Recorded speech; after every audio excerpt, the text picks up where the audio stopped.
Jungle Studios.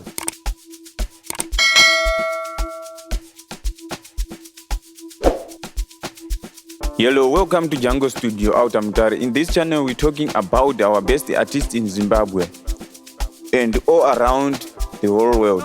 If it's your first time to be here, please do subscribe, like, comment and share.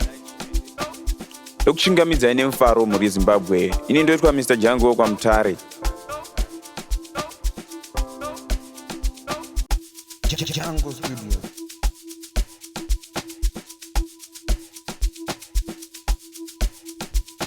Welcome back guys. This is Mr. Jungle. If your first time to be here, please bear subscribe button guys.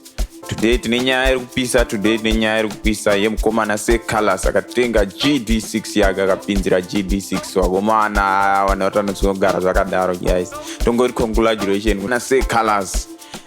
Then tozokuratidzawo mukoma killer T wachibudisawo futi rawo pombi futi rawakadonhedzera manje saka tichatanga nani namukoma killer T wachitiratidza pombi yawo yawakadonhedzera zvamanje andika tongoti komborerwa kwamuri guys.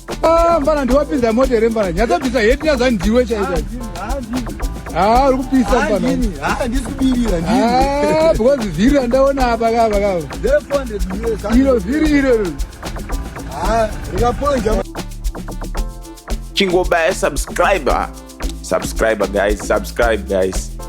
So tiri kufara zvikuru takaona mukoma japreza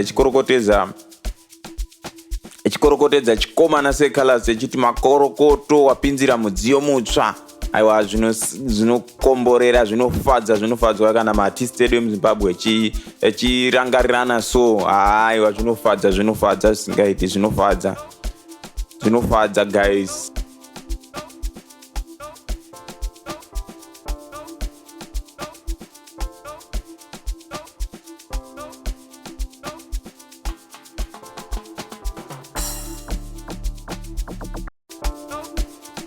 Thank you for watching guys. Please do subscribe and like.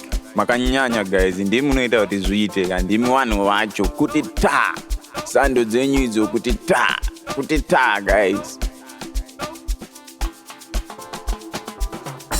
See you on my next tutorial guys. Please be safe. I love you.